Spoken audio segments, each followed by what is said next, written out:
विदर्भात प्रत्येक घरी आवर्जून बनणारी भाजी म्हणजे डाळभाजी. पालकाची डाळभाजी बनवली जाते, घोळ भाजीची सुद्धा डाळभाजी बनवली जाते, तसेच वेगवेगळ्या डाळीपासून सुद्धा डाळभाजी बनवली जाते. तर आज आपण इथे मिक्स डाळीची डाळभाजी कशी बनवायची ते बघणार आहोत. बनवायला अगदी सोपी आहे आणि खायला तर अतिशय रुचकर लागते.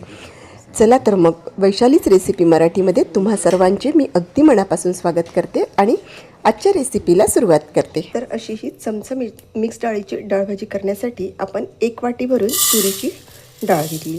जे वरण करण्यासाठी आपण डाळ वापरतो तीच घेतलेली आहे. त्यानंतर आपण इथे अर्धी वाटी भरून मुगाची डाळ घेतली. 1 पाव वाटी भरून आपण इथे चण्याची डाळ घेतली. या व्यतिरिक्त 1 पाव वाटी आपण यामध्ये मसूरची डाळ घालून घेतली. सर्व डाळी व्यवस्थित मिक्स करून घेतल्या. आता त्यामध्ये आपण पाणी घालून घेऊ आणि 3 पाण्याने ह्या डाळी स्वच्छ धुवून घेऊ. असं छान चोळून ह्या डाळी धुवून घ्यायच्या. बघा असं खराब पाणी येतं, त्यामुळे आता असं हे पाणी फेकून देऊन आणखी 2 पाण्याने ही डाळ आपण इथे स्वच्छ धुवून घेऊ. डाळ स्वच्छ धुवून झाली. आता यामध्ये भरपूर सारं आपण पाणी घालून घेतलं. आता ही डाळ बाजूला ठेवून घेऊ. त्यानंतर मी इथे घेतली अशी 1 जुडी भरून पालक. आता ही पालक आपल्याला स्वच्छ निवडून घ्यायची आहे. अशी जी काही पानं असतात अर्धवट कापलेले ते आपल्याला काढून टाकायचे आहेत आणि छान चांगलेवाले पानं आपल्याला इथे निवडून घ्यायची आहे. आता सर्वात अगोदर मी ही संपूर्ण पालक इथे निवडून घेते.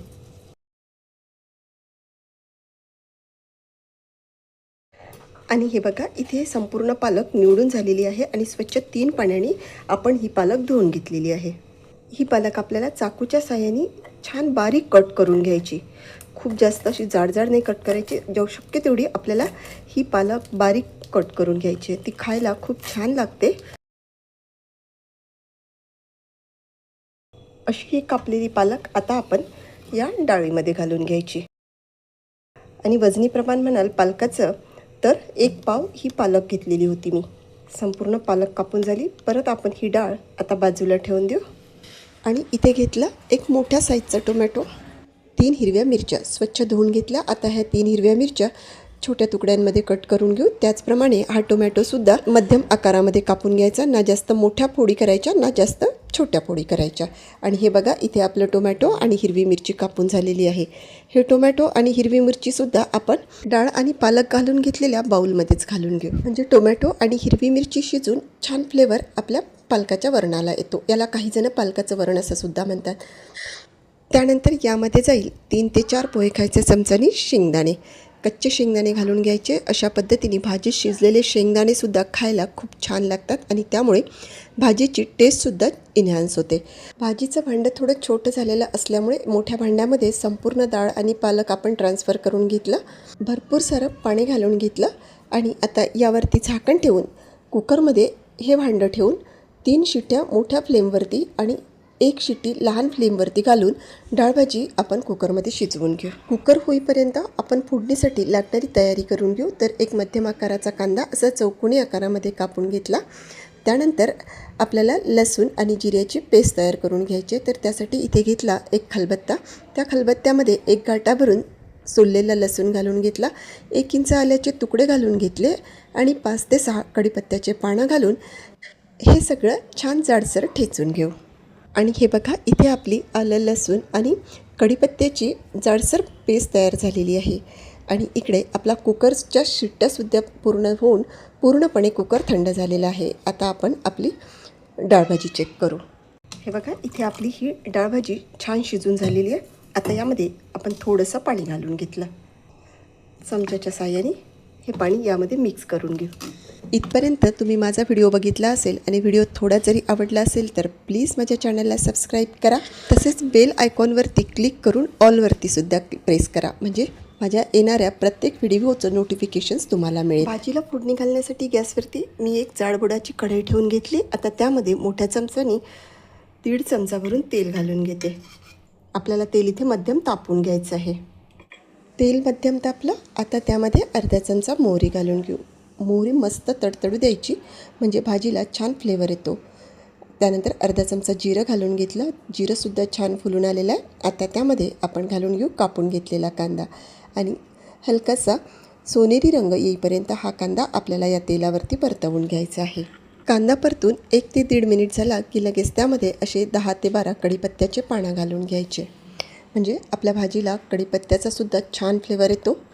आणि कांदा हलकासा सोनेरी रंगावरती येईपर्यंत तेलामध्ये परतवून घ्यायचा. आणि तुम्ही बघू शकता कांदा हलकासा सोनेरी रंगावरती आलेला आहे. आता त्यामध्ये आपण ठेचून घेतलेला आलं लसूण आणि कढीपत्त्याची पेस्ट घालून घ्यायची आणि मस्त खमंग अर्धा ते 1 मिनटं मंद आचेवरती परतवून घ्यायची. आता यामध्ये आपल्याला घालून घ्यायचे कोरडे मसाले. तर सर्वात अगोदर तिखटवालं अर्धा चमचा भरून लाल तिखट घालून घेतलं. त्यानंतर 1 चमचा भरून काश्मीरी लाल मिरची पावडर घालून घेतलं. 1 पाव चमचा भरून हळद घालून घेतली. अर्धा चमचा धनेपूड घालून अर्धा चमचा भरून आपण यामध्ये गरम मसाला घालून घेतला. एवढेच काय ते मसाले आपल्याला या भाजीसाठी वापरायचे आहे. अगदी कमी मसाल्यामध्ये सुद्धा अप्रतिम चवीची भाजी इथे तयार होते. आता सगळे मसाले अर्धा ते 1 मिनटं खमंग तेलावरती परतवून घ्यायचे. मस्त सुगंध सुटू द्यायचा आणि त्यानंतर यामध्ये घालून घ्यायची आपण शिजवून घेतलेली पालक आणि डाळ. आणि तुम्ही बघू शकता मैत्रिणींनो, मस्त खमंग फोडणी आपल्या या भाजीला बसलेली आहे. अशा प्रकारच्या फोडणीची भाजीला खूप छान टेस्ट येते. एकदा तुम्ही करून बघा. कशी वाटली ते मला कमेंट बॉक्समध्ये कळवा. तसेच माझा व्हिडिओ तुम्ही कुठल्या शहरामधून बघतायत ते सुद्धा मला कमेंट करायला विसरू नका. म्हणजे मला समजेल माझा व्हिडिओ कुठपर्यंत पोहोचलेला आहे. आता हे सगळं आपण चमच्याच्या सहाय्याने व्यवस्थित मिक्स करून घेऊ आणि कन्सिस्टन्सी चेक करून घेऊ. आता आपल्या भाजीची कन्सिस्टन्सी अगदी परफेक्ट झालेली आहे. परंतु मैत्रिणींनो, अजून आपल्या भाजीला उकळी यायची आहे. त्यामुळे आपण यामध्ये 1 वाटी भरून पाणी आणखी घालून घेऊ. त्यानंतर यामध्ये चवीपुरतं मीठ घालून घेऊ आणि मस्त 2 ते 3 मिनटं झाकण ठेवून ही भाजी उकळून घेऊ. 2 ते 3 मिनिट झालेले आहे आणि आपली ही डाळभाजी छान उकळलेली आहे. अगदी परफेक्ट कन्सिस्टन्सी इथे डाळभाजीची आलेली आहे. थोडीशी घट्टच डाळभाजी खायला छान लागते. आता यामध्ये आपल्याला सर्वात शेवटी घालून घ्यायचा आहे थोडासा गूळ. या गुळामुळे भाजीला तर अप्रतिम चव येते. आता आपण गूळ घालून भाजी व्यवस्थित मिक्स करून घेऊ. 1 मिनटं मंद आचेवरती शिजवून घेऊ. त्यानंतर गॅस बंद करून गरमागरम भाकरीसोबत आपण ही भाजी वाढून घेऊ. किंवा भात आणि डाळभाजीसुद्धा खायला अप्रतिम लागते. तर तुम्हाला माझा आजचा हा डाळभाजीचा व्हिडिओ कसा वाटला? आवडल्यास व्हिडिओला लाईक करा, भरपूर शेअर करा आणि सबस्क्राईब करा. चला तर मग भेटूया पुन्हा एकदा अशाच मस्तशा व्हिडिओमध्ये. धन्यवाद.